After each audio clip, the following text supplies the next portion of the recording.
लो मोर भाई नो मोर कला करो ने एक बार मैं नहीं दिखाऊंगा उड़વું છે કળા નથી કરવી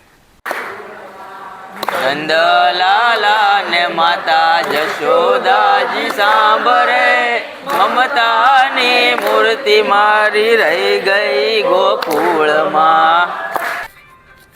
તો મિત્રો આપણે પાછા તુલસીશ્યામ વાળા રોડે સીડ્યા છે અને રુચિકભાઈ આપણને આપી છે ખટારો।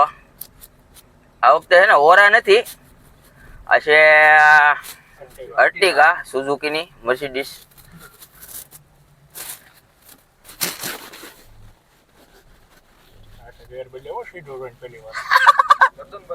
આવું તો મિત્રો આપણને આ એરિયામાં છે ને હરણ જોવા મળ્યા છે, એટલે છે ને આ બાજુ હાવ જ નહીં હોય, કદાચ આગળ જતા મળે તો આપણે બાઇકમાં હશે દેખાય, બાકી એ તો એના મરજીનો માલિક હોય, કાંઈ સામેથી આવે નહીં, એના મૂડ ઉપર હોય બધું। હરણ છે એટલે હાવ જ ન હોય, એટલે હવે થોડાક ધીમે ધીમે આગળ વધીએ છીએ આપણે ને જોતા જોતા જઈએ છીએ ચારે બાજુ, પણ કાંઈ દેખાતું નથી। હેલો મોર ભાઈ नो मोर કળા કરો ને એકવાર मैं नहीं दिखाऊंगा ઉડવું છે કળા નથી કરવી। તો મિત્રો આપણે છે ને તુલસીશ્યામ પહોંચી ગયા છીએ ને આ મહિનામાં હું છે ને ત્રીજી વાર તુલસીશ્યામ આવ્યો છું, એટલે છે ને આની ઉપર મેં તુલસીશ્યામ ઉપર પહેલેથી વ્લોગ બનાવેલો જ છે, એટલે કાંઈ ઝાઝો લાંબો વિડીયો મારે કરવો નથી। બાકી આ જોઈ લો તુલસીશ્યામનું મંદિર છે, અને આજે છે ને આ લોકો બધા છે ને બહારથી હાલીને આવેલા લાગે છે, કારણ કે ઘણું બધું માણસો છે, આ ખટારામાં ઠેલા ને એવું બધું છે, અને આ બધા અહીંયા રાત રોકાણ માટે આવેલા છે અને હાલીને આવેલા છે કંઈકથી। હવે કોકારે વાત કરીએ પછી ખબર પડે કે કેવું ગામ છે અને ક્યાંથી આવે છે એ લોકો। મંદિરમાં છે ને અત્યારમાં આરતી ચાલુ છે, તો મિત્રો અત્યારમાં છે ને મંદિરમાં આરતી ચાલુ છે, એટલે અમે બધા છે ને ધૂન ગાવા બેસી ગયા છીએ બધા મિત્રો, એટલે આપણે થોડીક ધૂન ગાઈ લઈ।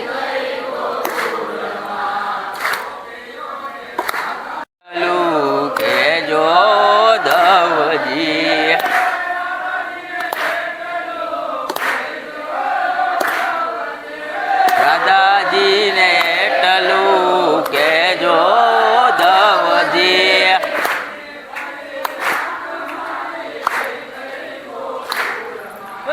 અમી ભરી આંખ મારી રહી ગઈ ગોકુળમાં।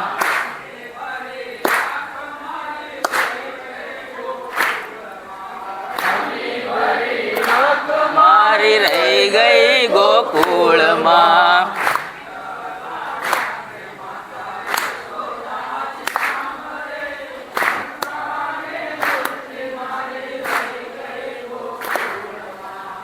નંદલાલા ને માતા જશોદાજી સાંભરે મમતાની મૂર્તિ મારી રહી ગઈ ગોકુળમાં।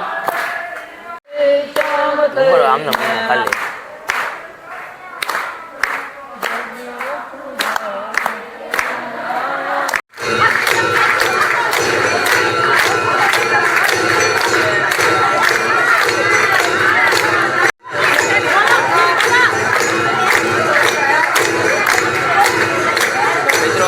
પૂજારી આરતી કરતા હતા ને કૃષ્ણ ભગવાનની છે ને વાંચળી પડી ગઈ, એટલે કૃષ્ણ ભગવાનને એક સાક્ષાત દર્શન દીધા એવું કહેવાય, એટલે પબ્લિક છે ને બહુ જોવાય।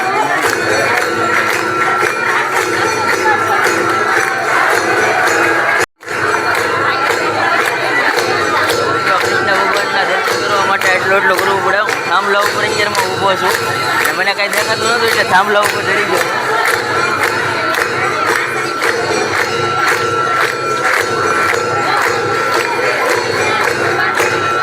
તો મિત્રો આપણે છે ને તુલસીશ્યામ દર્શન કરી અને નીકળી ગયા છીએ આપણે મહુવા તરફ જવા માટે, અને રસ્તામાં છે ને અંધારું એટલું થઈ ગયું ને 8:30 વાગી ગયા છે, એટલે રાતનો વ્યૂ તમે ખાલી જોઈ લો, આ રીતનો વ્યૂ છે, ખાલી રોડ બતાવે છે, આજુબાજુનું કાંઈ બતાતું નથી, એટલે જાનવર ક્યાંથી આવે ને એનું કાંઈ નક્કી નહીં, એટલે ગાડી છે ને ધીમે ધીમે જકાડવી પડશે। તો મિત્રો આપણે પહોંચી ગયા છીએ ધારી, એટલે ગીરના જંગલમાંથી બહાર આવીને ભૂખ લાગી ગઈ છે થોડીક, એટલે થોડીક પેટ પૂજા કરી લઈ। આપણે આવેલા છીએ ગણેશ ડાઇનિંગ હોલમાં, એટલે થોડુંક પેટ પૂજા બધા કરીને પછી આગળ વધી ડાયરેક્ટ પછી આવશે સીધું મહુવા. એટલે અહીંયા જમીને પછી મહુવા બાજુ જાય. તો મિત્રો આપણે જમવામાં છે ને ગુજરાતી થાળી બધા મંગાવી લીધી છે. ગુજરાતી ખાવાનું રાતે ન ખાઈ ને ત્યાં સુધી મજા ન આવે, એટલે બધા ગુજરાતી થાળી અને 3 જણાએ લચ્છી મંગાવી છે અને 3 જણાએ ચિકન મંગાવ્યું છે. એટલે છે 6 આળવિતરા સી. ગમે ત્યારે મેં નોટિસ કર્યું કે ગુજરાતી લોકો જ્યારે બહાર જાય ને પંજાબી જ મગાવે. ઇવન મારા મમ્મી પપ્પા ફેમિલી ગમે ત્યારે મેં નોટિસ કર્યું કે આપણે જ્યારે ગુજરાતની બહાર નીકળે તો પંજાબી જ ખાય. પહેલી વાર આજે અમે લોકો ગુજરાતી થાળી ખાઈએ છીએ બધા. બાકી બધાની ચોઈસ પંજાબી જ હોય છે. સો ચલો પેલા ખાઈ લઈએ બધા લોકો આપણે. સાચી વાત કરી છે ને આપણે ગુજરાતની બહાર જઈએ ને ત્યારે ગુજરાતી થાળી ગોતતા હોય ને ગુજરાતમાં હોય ને ત્યારે પંજાબી ગોતતા હોય. એટલે આજે અમે છે ને ઊંધું કરી નાખ્યું, ગુજરાતમાં છીએ ને ગુજરાતી થાળી ખાવાની છે. અને છે ને આજે છે ને આપણે ઇન્ડિયાની ને ઇંગ્લેન્ડની ફાઇનલ છે. એટલે અમે છે ને ચિરાગભાઈના ફોનમાં જોઈએ છીએ. કેટલી વિકેટ વહી ગઈ? 3 વિકેટ વહી ગઈ 52 રનમાં. એટલે બહુ સારું કામ કર્યું છે ટીમ ઇન્ડિયાએ ને જીતી જશે team India. All the best. મિત્રો આપણી ગુજરાતી ડીશ આવી ગઈ છે અને એમાં છે પાપડ, ઊંધિયું, પછી સેવ ટમેટાનું શાક છે પણ ગાંઠિયા છે એટલે ગાંઠિયા ટમેટા, પછી મગનું શાક છે અને મિક્સ વેજીટેબલ છે અને આપણી છે લચ્છી, પછી છે દાળ ભાત અને રોટલી.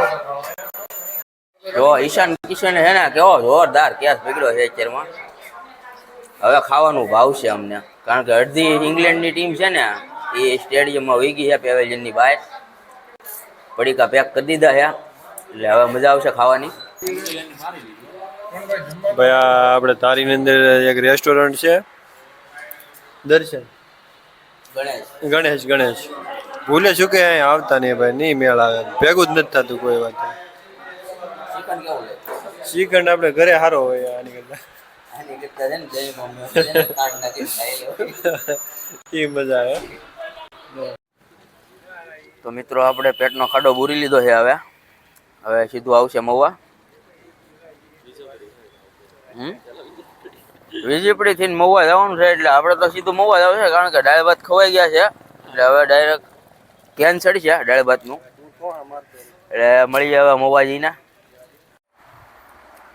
તો મિત્રો આપણી ટ્રીપ અહીંયા પૂરી થઈ ગઈ છે. એટલે આપણે પહોંચી ગયા છીએ ઘરે મહુવા અને બધા ભાઈબંધ છે ને પોતપોતાના ઘરે નીકળી ગયા છે. અને હવે તમને છે ને ખર્ચાની વાત કરું ને તો સીએનજીમાં અમારો ટોટલ ખર્ચો છે ને એ 1600 રૂપિયા આજુબાજુમાં છે. એટલે 1700 રૂપિયા જેવું ગણી લેવાનું. અને જે જમવામાં ને નાસ્તામાં ને એ રીતનો ખર્ચો છે ને એ 1700 રૂપિયા જેવો શો છે. એટલે ટોટલ ખર્ચો અમારો છે ને 3300 આજુબાજુ છો છે. અમે છે ને રેન્ટલ ગાડી લઈને ગયા હતા. એટલે એમાં છે ને 4500 જેવું છે ને એનું ગાડીનું રેન્ટ નાખવાનું રહે. એટલે તમારી ખુદની ગાડી હોય તો તમારે એ તો કાંઈ પ્રોબ્લેમ છે નહીં. એટલે અમે તો રેન્ટ ઉપર લઈને ગયા એટલે એ આમાં એડ કરવાનું રહે. એટલે લગભગ અમારે છે ને એટલે 1000 રૂપિયા આજુબાજુનું ફિગર બને. એટલે 1000 રૂપિયામાં તમે આખો દી ફરો એટલે એ સારામાં સારું બેસ્ટ. આની કરતાં બજેટ ટ્રીપ એ હોય જ નહીં કે, કારણ કે અમે ફર્યા છીએ બહુ ઝાઝું. લગભગ અહીંથી અમે ગયા હતા વીરપુરથી ખોડલધામથી પરબની વાવથી તુલસી શ્યામ. એટલે એટલી જગ્યા આખો દીમાં અમે કવર કરી છે. અને અત્યારમાં રાતે 2 વાગી ગયા છે. સવારે 5:30 નીકળ્યા હતા અને અત્યારમાં 2 વાગી ગયા છે. એટલે આ રીતની બજેટ ટ્રીપ છે ને પ્લાન કરવી હોય ને તો આ તમારા માટે છે ને બેસ્ટ આઇટનરી છે બજેટ ટ્રીપની પ્લાન માટે.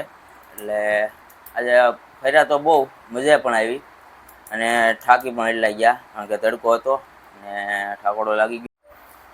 તો મિત્રો આ વ્લોગમાં એટલું જ તે. વિડીયોને લાઇક કરો, શેર કરો અને ચેનલને સબસ્ક્રાઈબ કરો અને સપોર્ટ કરતા રહીજો. એટલે તમને આવા નવા વિડીયો જોવા મળશે આગળ મારા યુટ્યુબ ચેનલમાં. હવે મળીએ આવતા વ્લોગમાં. ત્યાં સુધી બધાને ગુડ નાઇટ. જય માતાજી.